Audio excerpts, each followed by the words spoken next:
মাদক শুধু আমাদের এই 1-2 ওয়ার্ড বা দৌলতপুর ইউনিয়ন না, সারা বাংলাদেশে এটা একটা নেটওয়ার্কিং, একটা জাল বিস্তার করেছে, যার পরিপ্রেক্ষিতে পুরো যুব সমাজ একটা অবক্ষয়ের মধ্যে চলে গেছে। এই যুব সমাজকে যদি আমরা মাদক মুক্ত করতে চাই, তাহলে প্রথমত আমাকে এগিয়ে আসতে হবে। আমার ভাই কি করে, আমার সন্তান কি করে, তাদের দিকে আমার যে লক্ষ্য রাখতে হবে, আমার সন্তানদের প্রতি আমাদের ভালোভাবে লক্ষ্য রাখতে হবে, যাতে তারা মাদকের সাথে কোনোভাবে জড়িত না হয়। আজকে ঈদের দ্বিতীয় দিনে এসে এত সুন্দর একটি প্রোগ্রাম দৌলতপুর ইউনিয়ন যুব ফোরাম কর্তৃক আয়োজন করেছে।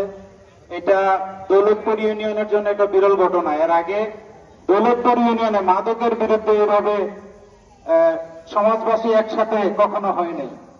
আমি যুব সমাজ ফোরামের প্রত্যেকটি সদস্যের প্রতি আন্তরিক কৃতজ্ঞতা এবং ধন্যবাদ জানাচ্ছি। এবং এটুকু বলতে পারি, যেহেতু রাজনীতি করি, আমি দৌলতপুর ইউনিয়ন জাসাসের আহ্বায়ক, আমি এটুকু বলতে পারি যে দৌলতপুর ইউনিয়ন জাসাস আপনাদের এই মাদক বিরোধী অপরাধের, মাদক বিরোধী কার্যক্রমের সঙ্গে আছে এবং থাকবে ইনশাল্লাহ।